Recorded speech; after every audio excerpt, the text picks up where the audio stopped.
네, 안녕하십니까. 청하수입니다. 오늘은 요청 테마 중 장료 하겠습니다. 정사삼국지 장료전, 장료의 자는 문원이고 안문군 마우편 사람이다. 안문군이 어디냐면 병주예요. 한나라의 북쪽 지방이라고 볼 수 있겠죠. 같은 병주 출신 인물들이 여포, 왕윤 뭐 이런 사람들. 장료는 본래 서빌의 후예인데 원한을 피하기 위해 성씨를 바꾸었다. 즉 원래는 섭씨인데 장씨로 바꿨다는 겁니다. 원래대로면 이름이 섬료여야 하는데 장료가 된 거다라는 거죠. 그럼 왜 바꿨냐? 여기 원한을 피하기 위해라고 되어 있는데 무슨 원한이냐면 이 장료의 선조인 서빌이라는 인물이 어떤 일을 했느냐? 한나라와 라이벌 구도를 형성했던 흉노의 부대를 유인하는 역할을 했던 사람이에요. 그러다 보니 섭씨 일족이 대대로 흉노의 원한을 사게 되었기 때문에 그 보복을 피하기 위해 장씨로 바꾸었다는 거죠. 장료는 기본적으로 목숨 걸고 한나라를 위했던 집안의 후손이었던 겁니다. 장료는 젊어서 군리가 되었다. 한나라 말 병주자사 정원은 장료의 무력이 보통 사람을 뛰어넘는다 여겨 불러 종사로 삼았다. 이 정원은 다들 아시겠지만 여포의 한때 상관이었었죠. 그 사람에게 등용된 장료. 장료의 무력이 소문이 나서 발탁. 정원은 군을 이끌고 장료를 수도로 가게 했다. 하진이 패망한 뒤 장료는 군을 이끌고 동탁에 속했다. 여기까지 행보를 보면 여포하고 너무 비슷하죠. 같은 병주 출신의 한때 정원 밑에 있다가 지금 동탁에게로 귀부. 동탁이 패망하자 군을 이끌고 여포에 속했고 기도 위로 관직에 올랐다. 여포가 이각에게 패하자 여포를 따라 서주로 달아났다. 조조가 합의해서 여포를 깨뜨리자 장료는 자신의 군을 이끌고 조조에게 투항했다. 여포위와 유명한 명장이 고순, 장료 등이 있는데 고순은 여포와 함께 형장의 이슬로 사라졌고 장료는 조조의 부하가 된 겁니다. 고순도 훌륭한 인물인데 이후 장료는 조조에 의해 중랑장에 임명되고 블라블라 비장군에 올랐다. 이후 장료는 하우연과 동해에서 창희를 포위했는데 이 창희라는 이는 한때 여포를 도왔던 세력이었는데요. 지금은 서로 적대하게 된 거죠. 여러 달이 지나 군량이 소진되자 회군을 논의하게 되었다. 장료가 하우연에게 이렇게 말했다. 며칠 사이 매번 포위된 곳을 순시할 때마다 창희와 눈이 마주쳤는데 그들이 화살을 쏘는 일이 드물었소. 이는 필시 창희가 마음속으로 망설이는 게 있어 전력을 다하지 않는 것이오. 하여 내가 그와 얘기를 나눠볼까 하는데 어쩌면 그를 달랠 수도 있을 것 같소. 이에 창희에게 사자를 보내 조조께서 남긴 명이 있어 장료를 통해 전하게 했다고 말했다. 그러자 창희는 과연 성아래로 내려와 장료와 대화를 나누었다. 장료, 창희를 설득하며 말하길 조조공께서는 신무하시고 바야흐로 그 덕으로 사방을 품으시니 언제나 먼저 귀부한 자가 큰 상을 받았소. 그러자 창희는 투항을 허락했다. 이에 장료는 단신으로 삼공산에 올라 창희의 집으로 가 그의 처자식에게 예를 갖추었다. 창희가 매우 기뻐하며 장료를 따라가 조조를 배할했다. 그런데 이후 조조는 창희를 돌려보내고 장료를 크게 꾸짖게 되는데 조조, 적진 한가운데로 혼자서 그렇게 위험하게 들어가다니 그건 대장의 법이 아니오. 그러자 장료가 사죄하며 말했다. 명공 조조의 위신이 사해에 떨치고 있고 저 장료가 성질을 받드는데 창희가 감히 저를 해치지는 못하리라 여겼기 때문에 그랬습니다. 혼나는 것을 역으로 아부의 기회로 멋지게 활용하는 장료. 출세는 실력만 있다고 되는 게 아니다. 장료는 이후 여러 산적들과 흑산적을 투항케 했으며 해안지대를 공략하고 요동적 등을 격파했다. 장료가 다시 업으로 돌아올 때 조조가 친히 나가 장료를 맞이하며 함께 수레를 탔다. 다시 조조를 수행해 유성에서 원소 아들 원상을 정벌할 때 갑작스럽게 나타난 적과 조우하자 장료는 조조에게 싸울 것을 권하며 기백을 크게 떨쳤다. 조조가 이를 장하게 여겨 자신이 소지한 대장기를 장료에게 주었다. 마침내 원상을 공격해 대파하고 오한선후 답돈을 참했다. 형주가 아직 평정되기 전 다시 장료를 보내 장사에 주둔하게 했다. 막 출발하려고 할 때 군중에서 반란을 꾀하는 자가 있어 밤중에 난을 일으키고 불을 지르자 일군이 모두 동요했다. 그러자 장료가 좌우에 말하길 함부로 움직이지들 마라. 이는 한 군영 전체가 모방하는 것이 아닌 필시 변고를 꾀하는 자가 사람들을 혼란스럽게 하려는 것이다. 그리고 군중의 영을 내려 반란에 가담하지 않은 자는 조용히 앉아있으라고 하였다. 그 후 장료는 친히 병력 수십 명을 이끌고 진중으로 들어가 섰고 그 얼마 후 반란의 주모자를 붙잡아 죽일 수 있었다. 이후 진란, 매성, 이 반란을 일으키는 일이 일어났다. 이에 조조는 장료에게 이 중 진란을 진압하라고 명을 내리고 우금 장패에게 매성을 치라고 하였다. 이 진란이 누구냐면요, 한때 원술 밑에 있었던 장수인데 원술이 패망하고 나서 별도 세력화했던 사람이에요. 원술이 패망하고 찾아가서 의탁하려고 했는데 거절합니다. 그래서 결국 원술이 길에서 꿀물 찾다가 객사하게 되죠. 이 중 매성이 우금에게 거짓 항복하여 우금이 돌아가자 그 군을 이끌고 진란의 합류해 첨산으로 들어갔다.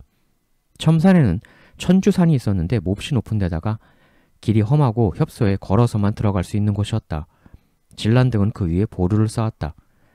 이 천주산이란 데를 검색해 보니까 높이가 한 1400m쯤 된다고 나오던데 아주 험하고 공략하기 힘든 산이었다 이겁니다. 여기에 틀어박혀 장료에 저항하는 진란과 매성. 그럼에도 장료가 산의 적 진지로 진군하려 하자 제장들이 말했다. 우리 병사는 그 수가 적고 길도 험하므로 산에 깊이 들어가는 것은 매우 위험한 일입니다. 그러나 장료는 이렇게 말했다. 이런 지형과 상황이라면 대결의 양상은 소위 말하는 1대1 대결 형태가 이루어질 것이요. 용맹한 자라면 한번 전진에 부딪혀 볼만한 승부요. 이에 진군하여 산 아래 도착, 영체를 내리고 공격에 들어갔다. 결국 장료는 진란 매성을 격파, 그 머리를 빼고 따르는 무리들을 포로로 잡았다. 조조는 선권을 정벌하고 돌아온 뒤 장료를 보내 악진 이정 등과 함께 7천여 명을 이끌고 합비에 주둔하게 했다. 합비는 그 유명한 판관 포청천의 고향이기도 한데요. 남쪽 오나라가 위나라로 쳐들어오는 길목에 너무나 중요한 전략적 요지이죠. 왜 중요한지를 알아보면 당시 지형들의 전략적 가치는 강과 산, 즉 물길과 산길이 두 가지를 고려해서 생각을 해봐야겠죠. 험한 산지가 중간에 가로막고 있다 그러면 거기 사이로 나 있는 운송이 쉬운 통로 같은 곳들이 있으면 거기가 당연히 요지가 되는 거고, 또 물길로 중요한 도시로 연결이 될 수 있는 지역이 있으면 거기가 요지죠. 군의 운용이라는 것에 대해 잘 모르시면 다른 방향으로 가면 그냥 땅으로 걸어갈 수 있는데 왜 꼭 강물을 끼고 가려고 하냐, 혹은 땅길 내버려 두고 왜 바닷길로 굳이 원정을 가냐 라는 질문 댓글을 쓰시는 분들도 있는데, 무거운 많은 물건을 가지고 갈 때 배에 싣고 가는 것, 땅으로 끌면서 가는 것 어느 게 편하겠습니까? 그래서 고대로부터 인간 사회의 중요한 큰 도시들은 대개 해안가 혹은 강물을 끼고 형성이 되는 거죠. 병력의 원정도 마찬가지입니다. 이 합비라는 곳이 비수라는 물길을 따라서 수춘으로 이어집니다. 이 수춘이라는 곳은 말씀드린 그 꿀물 황제, 원술의 한때 본거지이기도 했던 아주 주요한 도시인데, 이 수춘이 회수라는 강을 끼고 있어요. 그리고 이 회수에서 갈라져 북쪽으로 나 있는 물길이 와수라고 있습니다. 이 와수는 초를 거쳐 조조의 위나라 중추적 도시 허창 부근까지 이어집니다. 이렇게 물길로 보면 여기 있는 손권 입장에서 이 합비가 탐이 날 수밖에 없겠죠. 합비를 점거하면 물길을 따라 수륙병진으로 효율적으로 회수를 끼고 있는 또 하나의 주요 도시 수춘을 노릴 수 있는 거고, 수춘을 장악하면 기존에는 오나라 방어 라인이 장강으로 형성하고 그 이남을 점유하고 있는 거잖아요. 합비를 차지하고 수춘까지 먹으면 오나라는 장강 이남의 나라가 아니라 회수 이남의 나라가 될 수 있겠죠.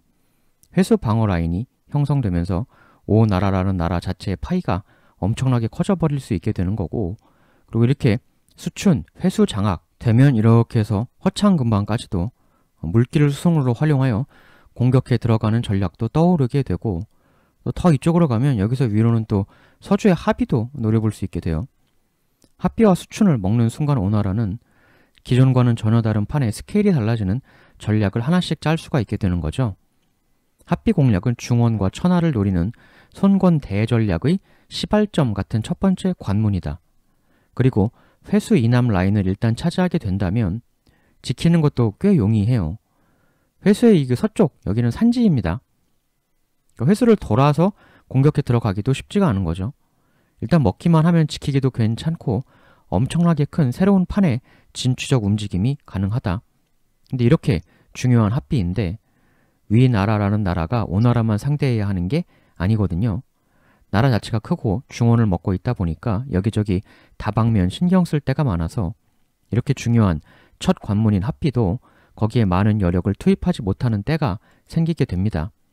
정사, 조조가 장로를 정벌하러 떠나게 되는 일이 벌어졌다. 이렇게 그런 일이 벌어지는 거죠. 조조는 가면서 합비에 호군 설제에게 교서를 주었는데 서신의 겉봉에는 적이 도착하면 그때 뜯어보라 라고 써 있었다. 그런데 이후 갑자기 손권이 무려 10만의 병력을 이끌고 합비로 공격해 들어오는 일이 벌어졌다. 아까 위나라 합비에 주둔 군은 7천이라고 했었죠. 즉 사서 기록상 10만 대 7천의 승부라는 거예요. 조조 자신이 이끄는 군대 및 상당 전력이 다른 쪽들로 빠져있는 상황이기에 오나라 쪽 전선은 상대적으로 얇아질 수밖에 없었던 것이죠. 합비의 중요성에도 불구하고 손권 입장에선 이런 상황이 그야말로 기회는 찬스다. 이렇게 압도적 적 대군의 큰 위기에 봉착하게 되자 그러자 합비에선 조조가 남긴 서신을 뜯어보았는데 거기엔 이렇게 적혀 있었다. 만약 손권이 쳐들어오면 장료 이전 장군은 출진하고 악진 장군은 수비를 하시오. 그리고 호군 설제는 싸움에 참여하지 마시오. 이에 제장들이 모두 이 글을 의심스러워하자 장료가 이렇게 말했다. 조조 공께서는 원정하느라 멀리 바깥에 계시므로 그저 구원병이 오기만을 기다린다면 결국 그 안에 적군이 우리를 깨뜨릴 것이 분명하오. 이 교서의 뜻은 적이 미처 집결하기 전에 오히려 우리가 나가 역격해 그들의 얘기를 꺾어 군심을 안정시켜야 한다는 것이며 오히려 그래야지만 이 합비를 지켜낼 수 있다는 말씀인 것이오. 성패의 관건이 이 일전에 달려있는 것. 그런데 제 군들은 어찌 이를 의심하시는 거요? 그러자 이전이 장료의 말에 동의했다. 이리하여 장료는 밤에 용맹한 병사 800명을 선발하여 소를 잡아 그 병사들에게 먹였다. 그리고 장료는 다음날 승부를 하러 나갔다. 새벽 동틀 무렵 장료는 갑옷을 입고 극을 들고 선두에 서서 적진을 향해 돌격했다. 그러면서 오나라 군 진영을 거침없이 함몰시켜 나갔다. 장료는 직접 수십 명의 병사를 죽이고 2명의 장수를 베었는데 자기 이름을 크게 외치며 보루를 뚫고 들어갔고 급기야 손권의 대장기 아래에까지 이르게 되었다. 이에 손권은 너무나 크게 놀랐고 손권 주변의 사람들도 모두 당황해하며 어찌할 바를 몰랐다. 손권은 달아나 근처의 높은 무덤 위로 올라갔고 거기서 무기를 손수 들고 스스로를 지키려 하였다. 무덤 아래에서 장료는 손권에게 마구 소리를 지르며 당장 내려와 싸우자고 하였으나 손권은 감히 움직일 수 없었다. 이게 지금 손권 입장에서는 안타깝긴 해도 굉장히 웃긴 장면이죠. 장료가 뚫고 들어오니까 아연실색해가지고 근처의 높은 무덤 위로 혼비백산 도망가서 근처까지 온 장료가 야 손권 내려와 하니까 지금 손권이 못 내려가고 여기서 그냥 이러고 있었다는 거죠. 천하대굴욕 손권. 그러나 추 오나라군은 장료가 거느리고 온 병력이 너무나 적다는 것을 알게 되었고 오군은 이내 병력들을 모아 장료를 여러 겹으로 포위했다. 어마어마한 괴력으로 적 리더를 대혼비백산하게 만들었지만 결국 소순이 시간 지나서 대군 한가운데서 포위될 수밖에 없었던 건데 그러나 장료는 곧장 돌진하여 포위를 뚫었다. 이때 포위를 뚫고 나온 건 장료와 그 근처에 있던 수십 기였는데 뚫고 나오자 아직 오군 포위 안에 있던 다른 병사들이 외쳤다. 장군, 우리를 버리시는 겁니까? 이 목소리를 듣자 장료는 다시 포위망 안으로 돌입했다. 그리하여 나머지 병력들도 구해서 다시 포위망 밖으로 빠져나왔다. 이 과정에서 손권의 병사와 말들은 모두 초목이 거센 바람에 휩쓸리듯 우수수 무너져 내려 감히 장료에 대적할 자가 없었다. 새벽부터 낮까지 계속된 이 싸움으로 오나라 병사들이 예기가 크게 꺾였고 이후 합비로 다시 돌아와 수비를 하자 압도적으로 적은 병력에도 불구하고 위나라 병사들의 마음이 크게 안정되고 여타 장수들은 그저 탄복해 마지 않았다. 오나라군은 장료한테 완전 겁에 질려서 사기가 바닥을 치고 소수 위나라 방어병들은 되려 사기가 하늘을 찌르게 된 상황. 만일 이러한 장료의 대활약이 없었으면 아까 장료 말대로 압도적 오군 병력 앞에 위나라 병사들은 주눅이 들어 싸울 힘을 잃고 결국 양으로 쭉 밀려버릴 수도 있는 거였다는 거죠. 하지만 장료 한 사람의 괴력이 모든 걸 바꿔버렸다는 게 실제 사서의 기록이기도 합니다. 이렇게 겁에 질려버린 병사들과 손권이 전전긍긍하게 되자 엎친 데 덮친 격으로 부대에 역병이 돌아요. 결국 기회는 찬스, 야심차게 대병을 이끌고 천하를 먹기 위한 일보를 내디뎠던 손권은 황망하게 여기서 퇴각을 결정합니다. 근데 퇴각할 때 손권이 이런 모습을 보이는데 정사, 이때 감령도 합비 공격에 참여했었는데 마침 역병이 유행하여 군대는 퇴각하게 되었다. 오나라 군대가 모두 물러났을 때 손권은 병력 1천여 명과 여몽, 장흠, 능통 등과 함께 뒤에 남아 소요진 북쪽에 있었다. 그러니까 전체 병력은 다 후퇴를 시켰는데 손권이 불과 1천여 명과 함께 쇠후방에 남아 있었다는 거죠. 장료가 멀리서 이 모습을 보게 되자 그 즉시 보병 기병을 이끌고 뛰쳐나와 손권을 급습하였다. 적 리더가 본대하고 뚝 떨어지게 된 이 타이밍에 이번에는 장료가 기회는 찬스다가 되어서 번개처럼 뛰쳐나와 손권에게 빠르게 달려들기 시작했다는 겁니다. 이전에 그 많은 대군을 거느리고도 800명 장료를 못 막아서 혼비백산 도망쳐야 했는데 지금 이 순간엔 손권 주변에 1,000명밖에 없었다는 거죠. 왜 이렇게 손권이 위험하게 소수 병력만 가지고 최후방에 남았냐. 일단 공격할 때는 맨 앞에서, 퇴각할 때는 맨 뒤에서 있는 게 리더의 훌륭한 모습이기는 하죠. 하지만 그 덕분에 장료가 지금 기회는 찬스가 된 거거든요. 엄청난 대군 한가운데로 들어가는 것도 무서워하지 않았던 장료인데 손권 주변에 지금 1,000명밖에 없어? 뛰쳐나가지 않을 이유가 없거든요.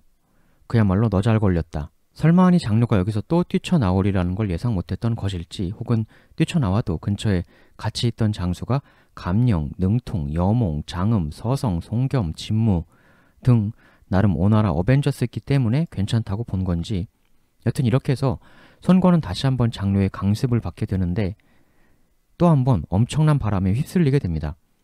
정사, 합비 싸움에서 장료가 다시 급습했을 때 장수들은 무방비 상태였다. 오나라 장수 진무는 분투하다 전사하였으며 송겸, 서성은 모두 후퇴하였다. 순식간에 진무 전사, 송겸, 서성의 병사들 혼비백산 도주.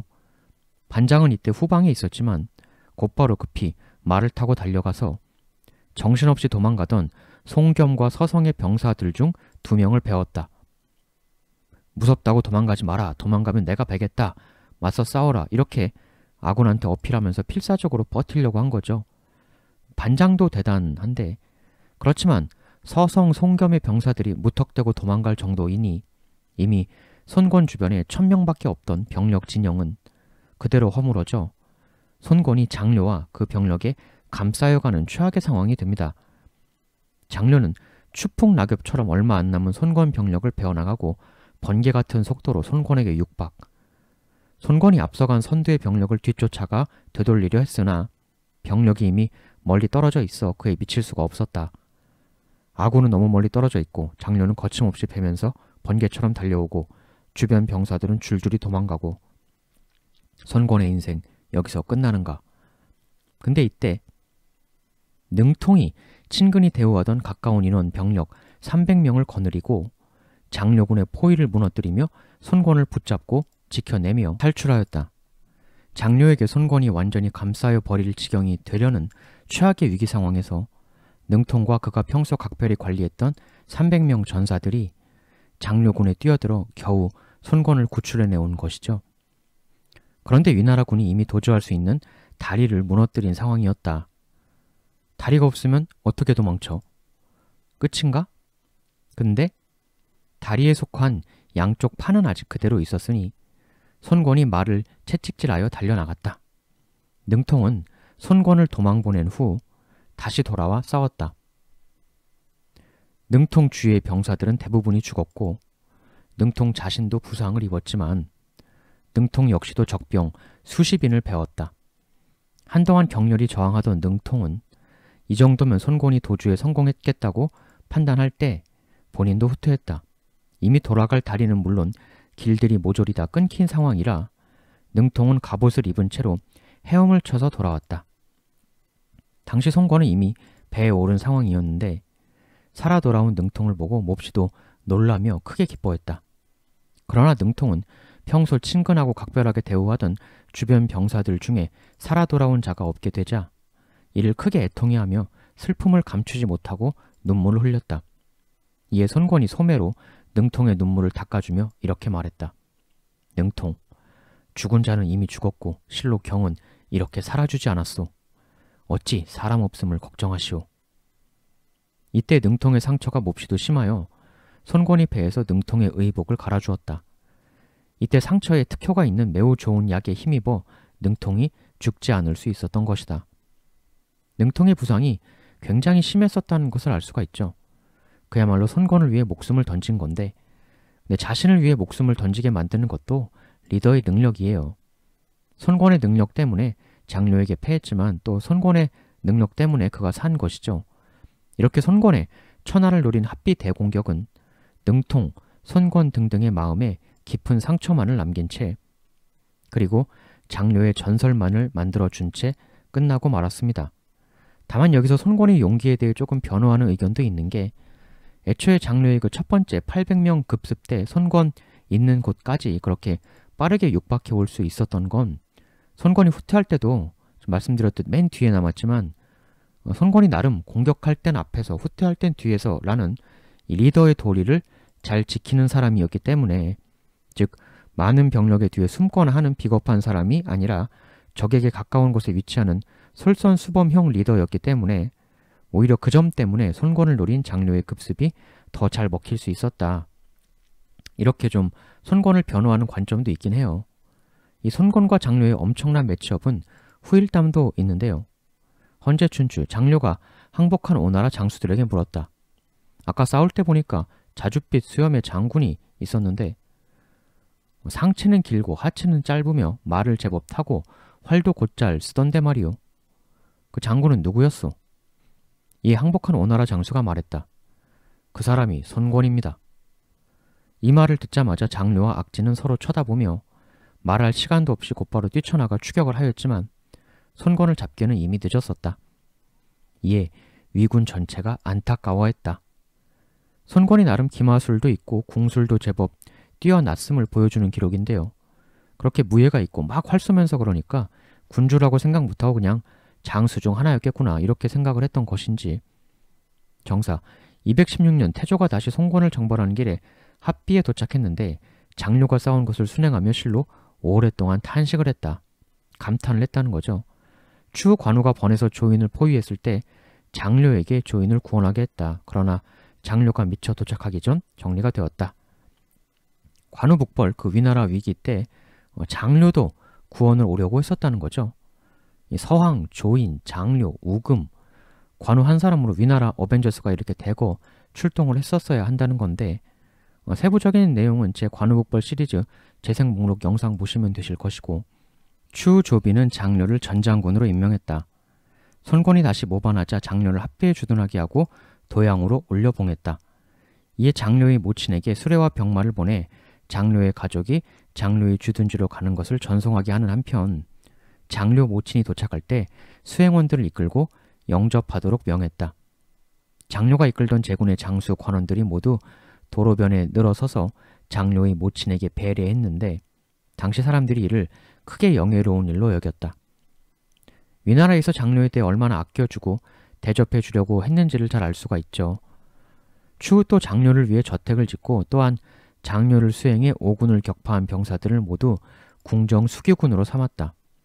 손권이 다시 또 모반하자 장료는 옹구연에 주둔했는데 이때 장료가 병을 얻게 되었다. 조비는 시중 유협을 보내 태의, 우리에게 익숙한 말로는 어의죠. 황제의 의사를 데리고 가 장료의 병증을 살펴보게 했는데 그 소식을 전하는 황제 직속 병사들이 도로에 연이었다. 조비는 장료의 병이 낫지 않자 궁성 밖에 있는 황제의 처소로 맞아들이고 직접 자신이 수레를 타고 가 장료의 손을 잡으며 위로했으며 임금이 있는 옷과 임금의 음식을 장료에게 보내도록 했다. 정말 장료에게 극진한 대접을 해주고 있는 건데요. 근데 이렇게 잘해주는 게 이후 병이 다소 차도를 보이자 조비는 장료를 주둔지로 돌려보냈다. 병 조금 차도 생기니까 바로 또 일하러 가라고 하는 조비. 이릉대전에서 손권이 이긴 후 손권이 또 조비에게 모반하자 조비는 장료를 보내 배를 타고 조유와 함께 해릉에 이르러 장강가에 주둔하도록 했다. 지금 손권이 위나라한테 대들 때마다 장료를 호출해서 계속 손권한테 붙여주고 있는 모습이죠. 손권, 장료 보내 이러는 건데 실제로 손권도 이런 말을 했습니다. 정사, 조비가 장료를 장강가에 주둔하게 하자 손권이 이를 매우 두려워하며 장수들에게 이렇게 명했다. 장료가 비록 병들었다 하나 쉽게 대적할 수 있는 인물이 아니니 각별히 신중하게 대처하시오. 그의 장료는 제장들과 더불어 손권장수의 여범을 격파했다. 그러나 이후 장료는 병이 깊어져 마침내 강도에서 죽었다. 조비는 눈물을 흘렸고 시호를 내려 강우라 했다. 아들 장호가 후사를 이었다. 조비는 장료와 이전의 합비에서의 공을 추념하며 다음과 같은 조서를 내렸다. 합비의 전투에서 장료와 이전은 병력 800으로 적군 10만을 깨뜨렸으니 예로부터 용병함에 있어 일찍이 없었던 일이다. 그로 인해 오늘날까지 적의 전의를 잃게 만들었으니 가히 국가의 발톱과 이빨이라 이를 만하다. 장료와 이전의 시급 중 각 100포를 떼어내 그들의 아들 한 명씩에게 관내후 자귀를 내리도록 하라. 장료 아들 장호는 소설 삼국지 연의에서는 이런저런 활동을 하면서 심지어는 제갈량한테 포로로 잡혔다가 제갈량이 풀어주고 그런 장면도 나오는데 모조리 다 픽션이고요. 실제로 사서에서는 뭘 했는지 기록이 거의 없는 인물이에요. 제가 이전에 그 유비가 이릉대전을 일으킨 이유와 이릉대전 실제 진행된 경과 분석 영상 그 두 영상에서 손권이 유비를 고통에 빠뜨리는 그런 이야기를 좀 많이 드렸는데 그래서 손권의 각종 계책들이 너무 얄밉다는 댓글이 많이 달렸었어요. 그때 손권이 얄밉다는 분들께는 이 장료 이야기가 마음을 좀 시원하게 만들어주는 대리만족의 특효약이 될 수도 있지 않을까 싶습니다. 손권이 유비를 그렇게 괴롭혔던 것처럼 또 위나라를 향한 북진도 했던 인물이고 즉 명백히 천하를 노렸던 인물입니다. 다만 그 노림이 장료 등 난관 앞에서 좌절하게 되었을 뿐이었던 거죠. 다음 시간엔 또 다른 요청 테마 가지고 오도록 하겠습니다. 감사합니다.